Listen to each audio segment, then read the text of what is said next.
by 2025. And we looked at those numbers and found that for Asia it means $4.4 trillion of additional GDP by 2025 if we had gender parity and full economic empowerment of women.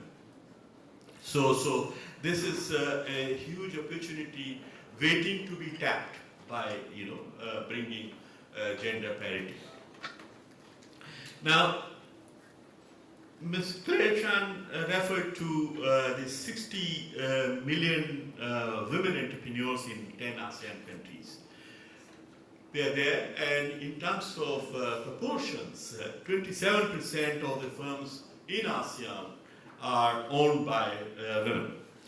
The highest proportion of women-owned enterprises is in Philippines with 69%, and followed by 59% in Vietnam. And this, trend, if you look at, this should increase over time in the next decade. So we expect women entrepreneurship or women-owned enterprises will be more in number over time. Now, this study tried to capture some trends and patterns using the data generated from the Global Entrepreneurship Monitors for 6 ASEAN countries, and I will share some of those highlights of what emerges. The profile of women entrepreneurs in ASEAN, to sum it up, is, what comes out of this study is that women entrepreneurs typically are likely to be slightly older than their male counterparts and slightly having lower levels of higher education than their male counterparts. They are more likely to be in the early stages of entrepreneurial activity, which they are largely in the fledgling. They have just got into business and have not had opportunity to become a matured entrepreneur.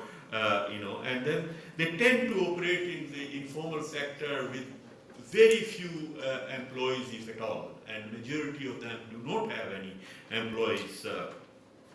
And they are largely concentrated in the retail and services sectors.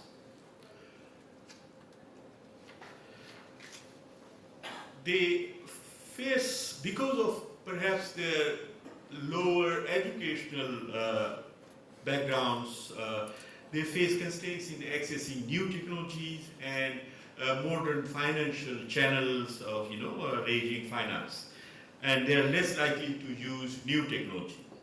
They are typically oriented to local markets, so they are not able to benefit from or take advantage of the global value chains or regional value chains or production networks.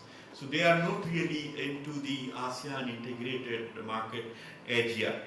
I'm talking of a typical an average entrepreneur, but there are some who are doing very well and highly integrated, highly competitive and global corporations, and some of them we saw on the video. So, and lack of finance and personal reasons, the family pressures, for instance, which were all talked about by the previous speakers, are cited often as key factors for business discontinuance for women when they are closing down the businesses and all. And in terms of motivation for starting a business, more than men, they cite the need or necessity to have earnings besides the opportunity. The opportunities came their way. That is a primary reason for starting a business for most of the entrepreneurs. But for women, it is also the necessity which is greater than for their male counterparts. Now, coming to the ASEAN Economic Community and this 2025 blueprint, what ASEAN is moving towards or targeting is moving towards an integrated market, which means rather than looking at the national markets, you would be looking at an integrated regional ASEAN market through tariff liberalization, elimination of non-tariff barriers, integration of financial markets, rules of origin will be harmonized, and infrastructure and connectivity, seamless connectivity all across ASEAN countries. And that implies, for entrepreneurs or enterprises, smaller ones run by women, for instance, there will be a lot of implications. These implications will be because the greater choice will be available in the markets. You have products coming from all different countries, so the consumer preferences will be changing. The potential customer base will be changing. You are targeting a larger market of 10 countries and not just the individual national markets. And the production costs will change because of larger scales and economies of scale and scope that the enterprises which are so integrated will be able to harness, and lower transaction costs. So that has a lot of implications because competitive pressures will become sharper, on every single enterprise.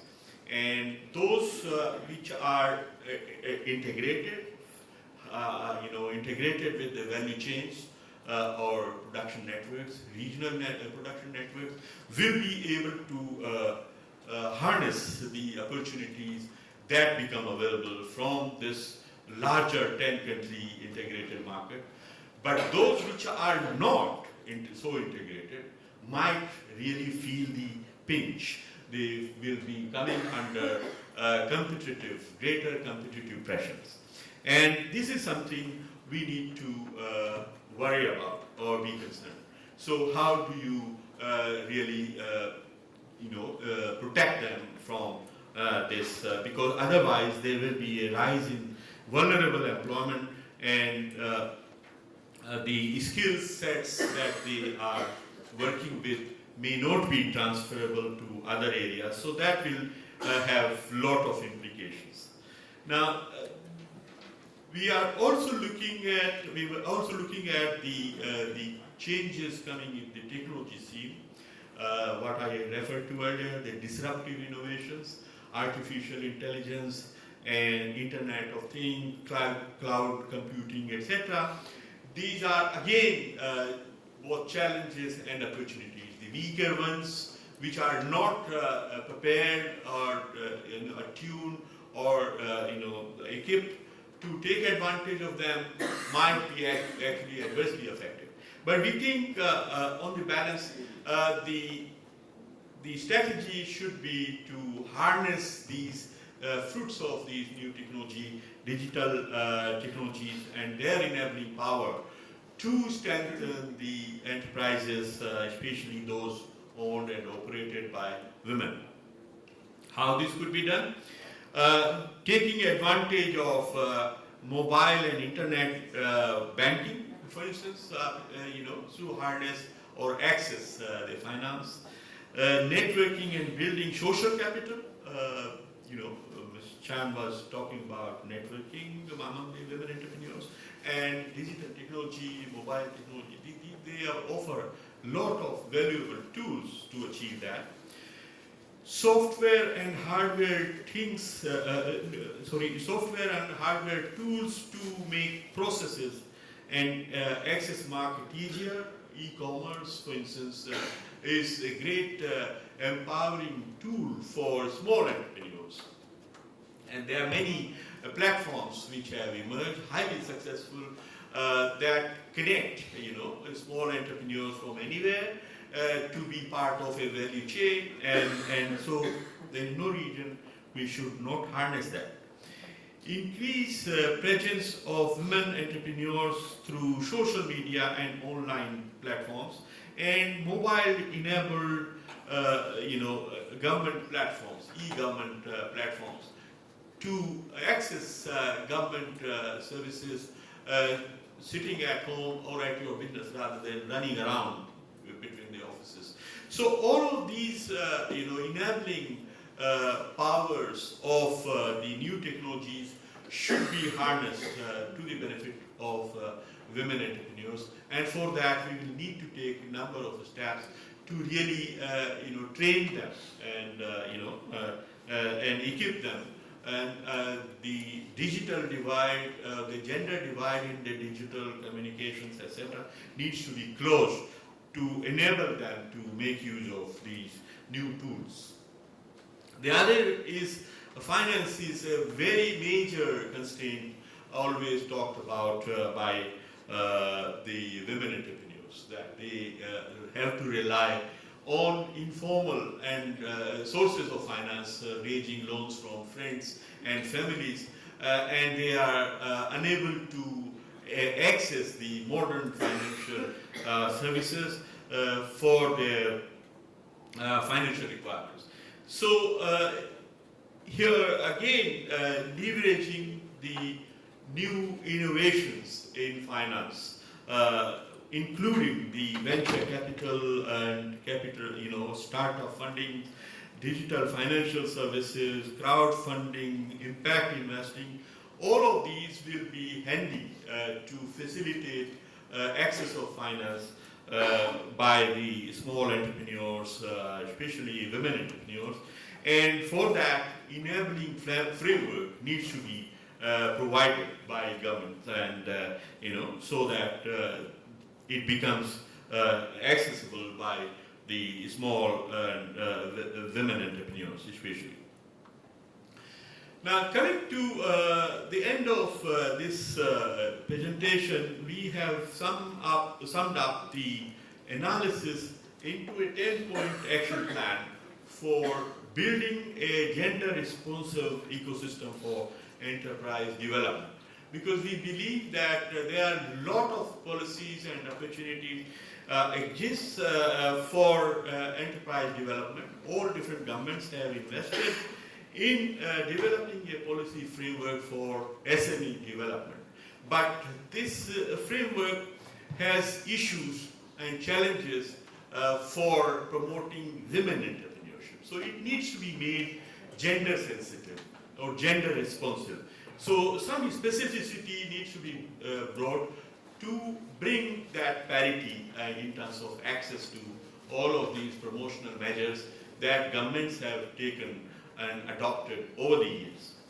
To begin with, addressing the systemic factors for gender inequality, and so there are some disadvantages with which a woman who tries to become an entrepreneur faces. For instance, the reference was made to the family responsibilities. So, are there childcare facilities to enable women to work and start up our enterprise? So, social protection schemes, creating the, the childcare facilities, creating pension provisions and health coverage.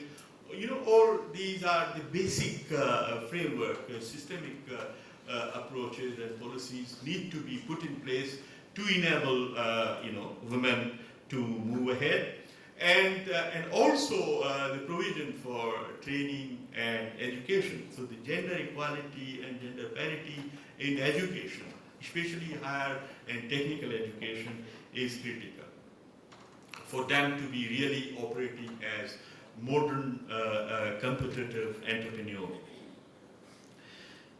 Second thing is, ASEAN has over time adopted a number of very important frameworks and policies, and they need to be effectively implemented to support women-owned and operated SMEs. I'm sure some of these are very familiar to all of you. These include Strategic Action Plan for ASEAN SME Development 2016 to 25, the ASEAN Plan of Action on Science, Technology and Innovation 2016-2025, the Vientiane Declaration on Transition from Informal Employment to Formal Employment towards Decent Work Promotion in ASEAN 2016, the Declaration on the Advancement of Women in ASEAN 1988, and the work plan of the ASEAN Committee on Women for 2016 to 20.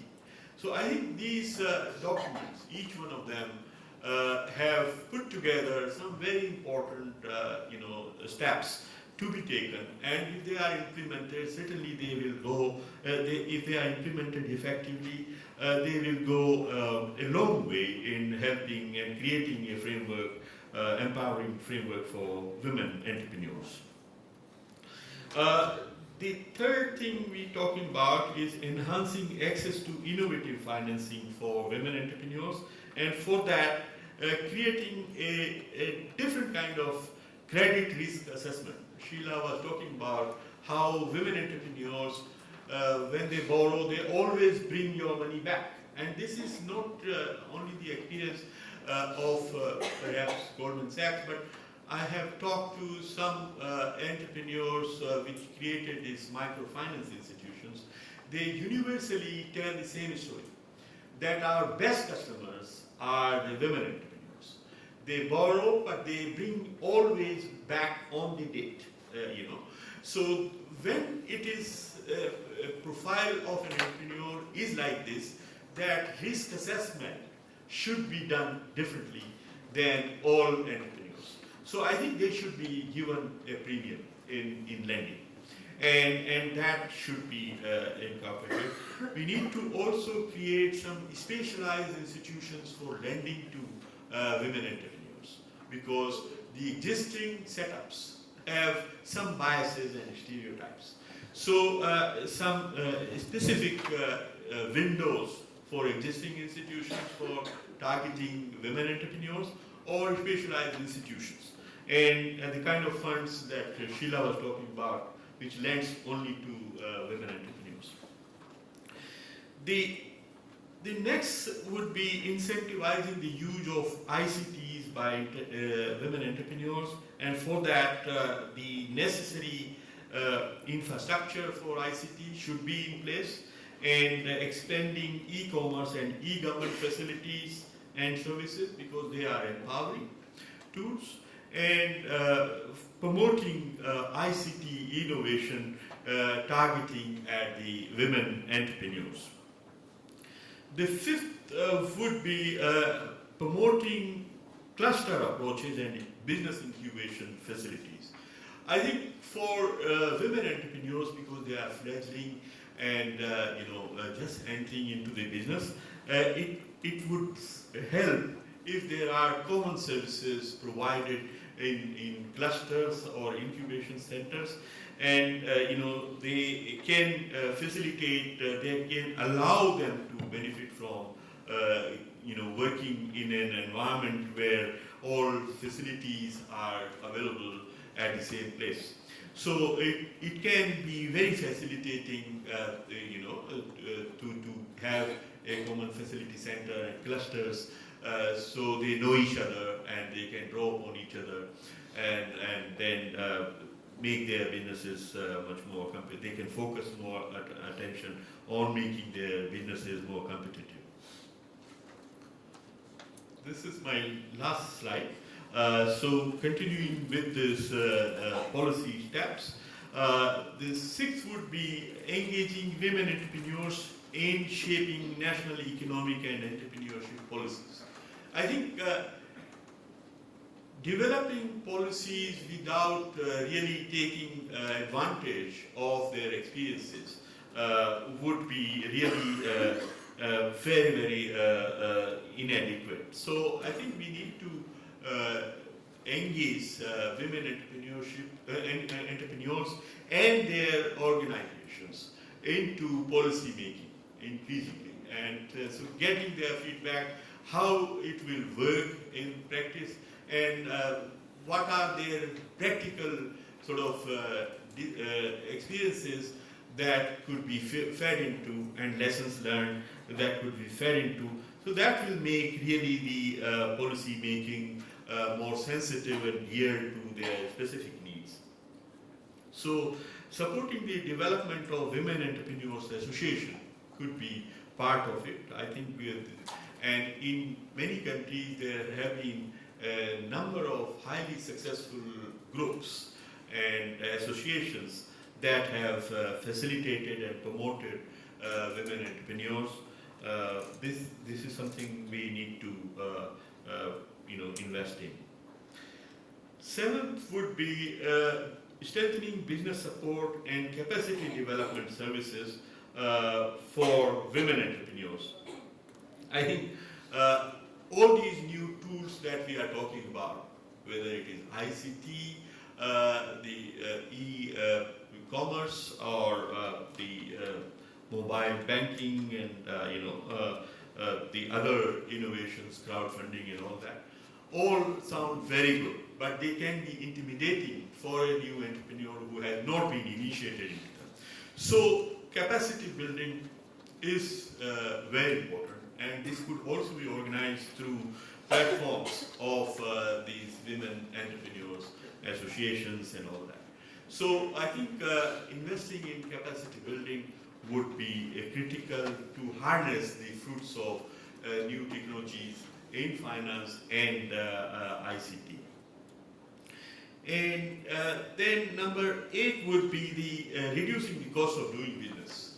A reference was made to the regulations and institutional frameworks of operating in the markets created by governments over time. They can sound like a very big mess for a new budding entrepreneur.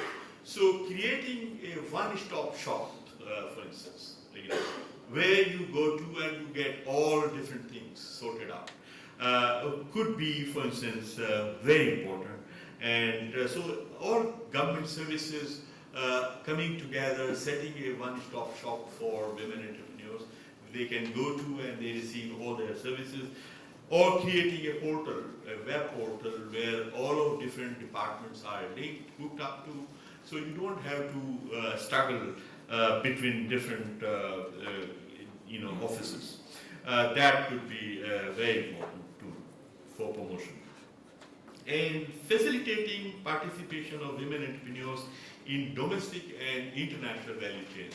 I think the AEC blueprint, as it begins to get implemented, it would become very clear to anybody that any organization, any enterprise that is not regionally integrated, is not hooked up with regional value chains, will face difficulties, will not be able to exploit the opportunities that are coming up, will be facing a lot of competitive pressures to survive and retain its own existing market share. So this is very important that they are integrated in regional and global value chains. For that, developing partnership networks and talking to your counterparts across the borders in the ASEAN region and beyond would be very important. So I can't overemphasize the importance of partnerships and networking that Claire was earlier talking about in the integration that ASEAN is getting into very successfully.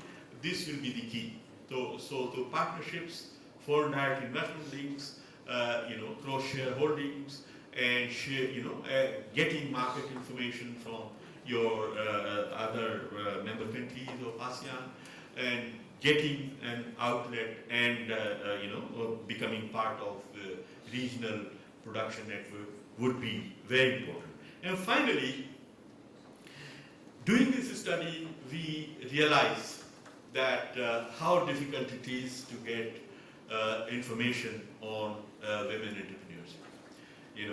And without good data set, without good numbers, you can't really develop good policies. So it is very important for governments to invest in strengthening national statistical systems to make them more responsive, more sensitive to women entrepreneurship, systematically collect information on what women entrepreneurs are doing and what problems and challenges they are facing, so that governments are able to act upon them and take necessary measures to make the world more facilitating and empowered. So that's where I will stop. Thank you very much for your patience.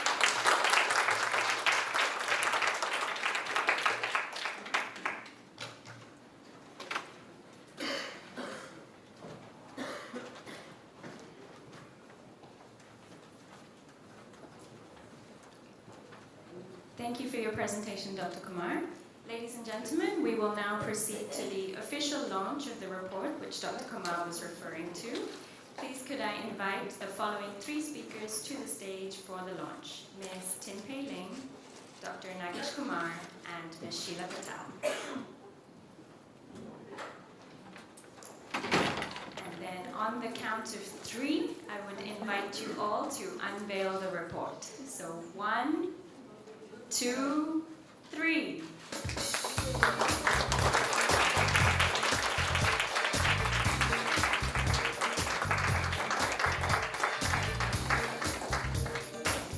Please could I ask you to stay on stage while I invite a few more people for a group photo. Ms. Claire Chang, Ms. Rodora Barbarin, Dr. Nolene Hazer, board member of the Institute for Societal Leadership and former Under-Secretary General of the United Nations, Datuk Hafsa Hashim, CEO of the SME Corporation Malaysia, Ms. Seri Chia, Director General of Central Banking, National Bank of Cambodia, Ibu Nikin Kiswandari, Ministry of Women's Empowerment and Child Protection, Indonesia, Ms. Chai Chai, Chief of Gender Equality and Social Inclusion Section, Social Development Division, ESCAP, Ms. Yuna Kang, Executive Director, Office of